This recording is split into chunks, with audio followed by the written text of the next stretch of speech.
벌집 사냥. 고대 오크들과 뒤엉킨 덩굴들 사이에 자리 잡은 잊혀진 외딴 숲의 깊은 곳에 평범한 양봉장이 서 있었습니다. 그 양봉장은 손이 갈리고 풍화된 얼굴을 한 엘리아스라는 이름의 홀로 된 양봉가가 소유하고 있었는데, 양봉가에 대한 사랑은 그가 지금까지 알고 있던 어떤 인간 관계보다도 뛰어났습니다. 엘리아스는 그의 독특하고 비할 데 없는 꿀로 인근 마을 전체에 알려져 있었습니다.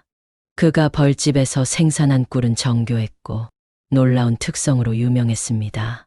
사람들은 그것이 병을 치료하고 행운을 가져다 줄 수 있고 심지어 초자연적인 능력을 부여할 수 있다고 말했습니다. 그러나 그들은 또한 엘리아스의 벌들을 둘러싸고 있는 신비로운 아우라에 대해 이야기했는데, 이 아우라는 그의 양봉장을 불안한 분위기로 가렸습니다. 어느 여름 저녁 해가 수평선 아래로 지고 숲이 어둠에 삼켜질 때 엘리아스라는 이름의 호기심 많은 젊은 여자가 숲으로 뛰어들었습니다. 그녀는 엘리아스의 벌집의 속삭임과 그의 기적적인 꿀에 대한 유혹적인 이야기를 들었습니다. 작은 랜턴으로 무장한 그녀는 양실로 가는 길을 찾았습니다. 그녀가 벌집으로 다가갔을 때 머리 위에서 오싹한 바람이 나무잎을 바스락거렸습니다. 벌들의 부드러운 윙윙거리는 소리는 섬뜩한 자장가처럼 묘하게 선율적으로 느껴졌습니다. 랜턴 불빛은 수백 마리의 벌들이 부서진 유리처럼 날개를 달고 그들의 몸은 무광택하고 천상의 모습을 보여주었습니다. 엘라제는 벌들의 저승적인 아름다움에 매료되어 벌집을 향해 손을 뻗었습니다. 갑자기 벌들 중 하나가 그녀의 손에 떨어졌고 그녀는 날카롭고 날카로운 따끔거림을 느꼈습니다. 그녀는 랜턴을 떨어뜨렸고 양봉실을 어둠 속으로 빠뜨렸습니다.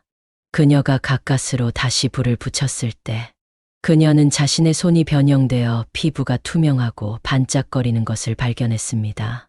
그녀는 이제 죽은 사람들과 의사소통할 수 있는 독특한 능력을 가지고 있었습니다. 당황한 엘리자는 양봉장에서 도망쳐 마을로 돌아왔습니다. 그 이상한 사건은 그녀를 매우 불안하게 만들었지만 그것은 또한 그녀의 호기심을 자극했습니다. 그녀는 엘리아스의 잊혀지지 않는 벌집이 가지고 있는 비밀을 이해하기 위해 더 자세히 조사하기로 결정했습니다. 그 다음 며칠 동안 엘리자는 엘리아스를 자주 방문했고 벌들과 그들의 놀라운 특성에 대해 더 많이 알게 되었습니다. 그녀는 벌들이 평범한 곤충들이 아니라 감히 그들에게 다가간 사람들에게 독특한 선물을 줄 수 있는 초자연적인 지식의 전달자라는 것을 이해하기 시작했습니다. 엘리자는 엘리아스 자신이 그들의 독특한 능력의 수혜자였다는 것을 알게 되었습니다. 그는 행운과 사악한 일들을 예견하면서 미래를 엿볼 수 있었습니다. 그러나 이 선물들에는 대가가 뒤따랐습니다. 그는 한때 벌들에게 살았던 수많은 영혼들의 목소리인 어두운 꿈과 섬뜩한 속삭임에 영원히 시달렸습니다. 엘라제는 선택에 직면했습니다. 벌들도 그녀에게 선물을 제공했기 때문입니다. 그녀는 자신의 조상들의 오랜 비밀을 드러내며 과거를 들여다볼 수 있었습니다. 하지만 그녀는 이 지식의 대가가 잊혀지지 않는 것, 벌들 안에서 속삭이는 영혼들, 벌집에 영원히 묶여있는 생명과 관련이 있다는 것을 이해했습니다. 결국 엘리자는 그 선물을 받기로 결정했습니다. 그녀는 윙윙거리는 반투명한 형태의 천상의 벌들에 둘러싸여 잊혀지지 않는 벌집의 가장 새로운 멤버가 되었습니다.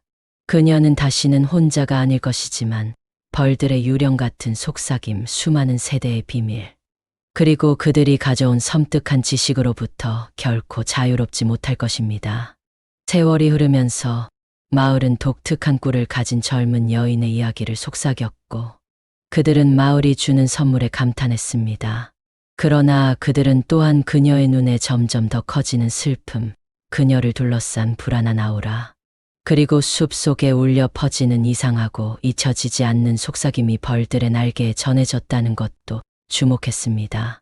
그래서 잊혀지지 않는 벌집, 그리고 그 속에 담긴 비밀은 숲의 어둡고 신비로운 부분으로 남아 있었고, 찬자가 죽은 자와 연결되어 있었고, 과거가 현재와 얽혀 있었고, 가장 달콤한 꿀이 선물로 가장 많이 잊혀져 있던 곳이기도 했습니다.